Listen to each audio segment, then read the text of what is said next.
you, Mr. Speaker. The last nail is being driven into the coffin of the American Republic, yet Congress remains in total denial as our liberties are rapidly fading before our eyes.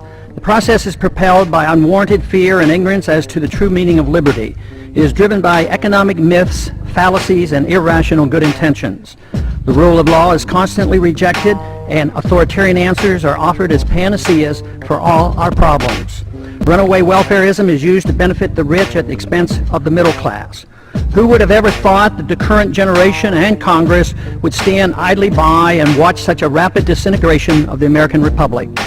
Characteristic of this epic event is the casual acceptance by the people and the political leaders of the unitary presidency, which is equivalent to granting dictatorial powers to the president. Our presidents can now, on their own, order assassinations, including American citizens, operate secret military tribunals, engage in torture, enforce indefinite imprisonments without due process, order searches and seizures without proper warrants, gutting the Fourth Amendment, ignore the 60-day rule for reporting to the Congress the nature of any military operation as required by the War Powers Resolution, continue the Patriot Act abuses without oversight, wage war at will, treat all Americans as suspected terrorists at airports with TSA groping and nude X-ray. TSA groping and nude X-ray. And the Federal Reserve accommodates by counterfeiting the funds needed and not paid for by taxation and borrowing, permitting runaway spending, endless debt, and special interest bailouts. And all of this is not enough. The abuses and usurpations of the war power are soon to be codified in the National Defense Authorization Act, now rapidly moving its way through Congress. Instead of repealing the 2001 authorization for the use of military force, as we should, now that bin Laden is dead and gone, Congress is planning to massively increase the war power of the president. Though an opportunity presents itself to end the wars in Iraq, Afghanistan, and Pakistan, Congress, with bipartisan support, obsesses on how to expand the unconstitutional war power of the president he already holds. The current proposal would allow a president to pursue war anytime, any place, for any reason, without congressional approval. Many believe this would even permit military activity against American suspects here at home. The proposed authority does not reference the 9/11 attacks. It would be expanded to include the Taliban and associated forces, a dangerously vague and expansive definition of our potential enemies.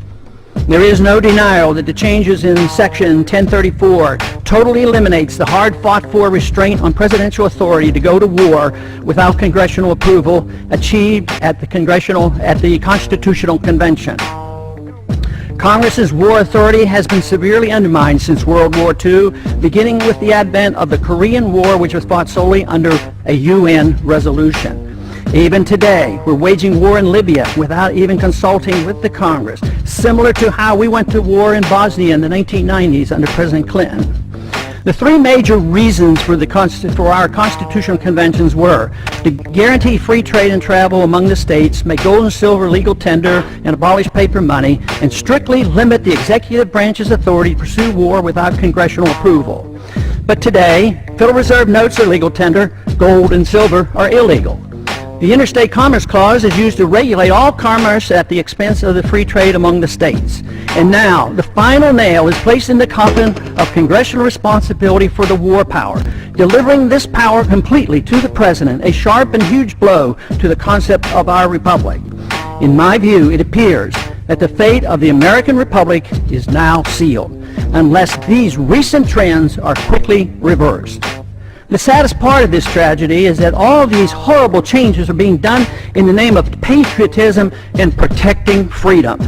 They are justified by good intentions while believing the sacrifice of liberty is required for our safety. Nothing could be further from the truth.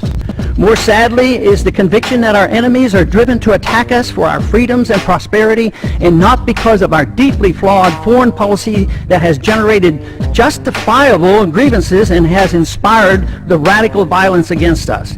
Without this understanding, our endless, unnamed, and undeclared wars will continue, and our wonderful experiment with liberty will end.